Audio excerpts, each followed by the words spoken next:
Сәлем баршаңызға. Бүгін мен сіздермен пельмен езіліп кетпеш үшін қандай рецептпен қамыр илейміз сол жөнінде айтатын боламын. Бұл жерде менде ыстық қайнап тұрған су және ұн. Ұнымыз бұл жерде 1 килограмм ұн. 1 килограмм ұнға 390-400 граммдай ыстық қайнап тұрған су алдым. Осы суымызға 1 ас қасық тұзымызды салып, осылай ертіп дайындап аламыз. Байқап тұрғандарыңыздай ыдысымыз буланып тұр судың ыстықтығынан. Ыстық су болғаннан кейін абайлап жұмыс жасаймыз. Осы дайын болған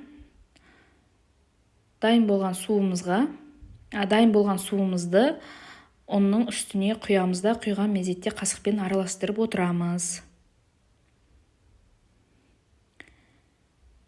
Бізде бұл 1 килограмм ұннан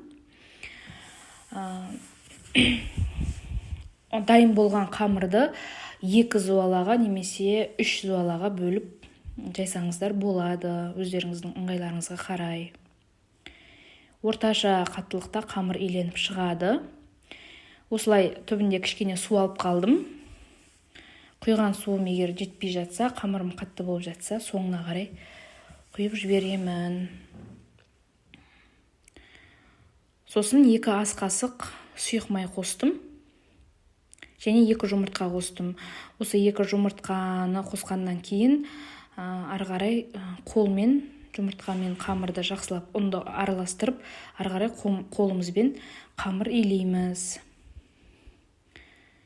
Бұл рецепт бойынша мен өзім жасаймын. Үнемі пельменді осы рецепт бойынша жасаймын. Піскен уақытта езілмейді, бір-біріне жабыспайды. Дана-дана болып шығады. Жасап көріңіздер.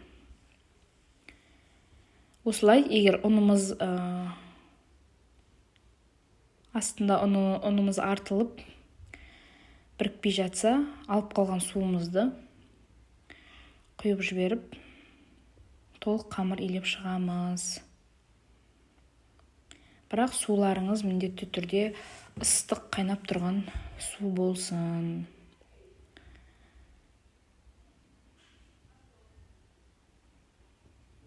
Мінекей осылай жақсылап июін қандырып қамыр илейміз. Сосын өздеріңіздің ыңғайларыңызға қарай 2 бөлікке не 3 бөлікке бөліп,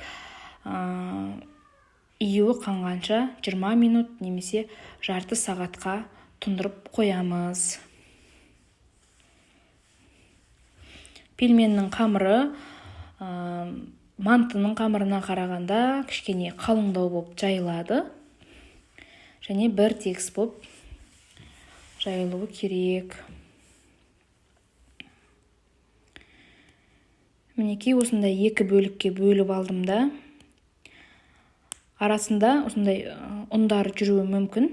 Оны осылай 2-ге бөлген уақытта міндетті түрде арасын ашып қарап, көріп, егер ұнның түйіршектері жүретін болса, міндетті түрде осылай қайтара илеп, тұндырып қойған уақытта июі қанып, жақсы тұнып шығады. Мінекей. Енді қазір жайылғанын көрсетемін. Мен 2 бөлікке бөліп жайғаннан кейін, менде үлкен 2 зуала қамыр болды.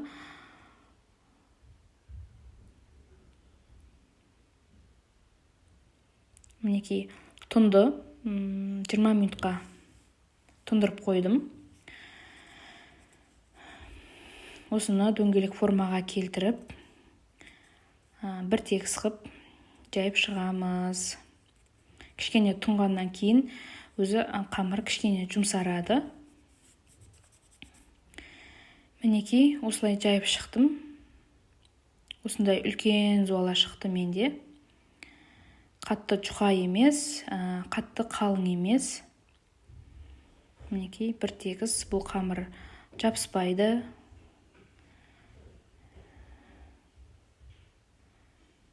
Мінекей осылай жайып аласыздар. Сосын пельменнің формасына келтіріп кесіп аласыздар.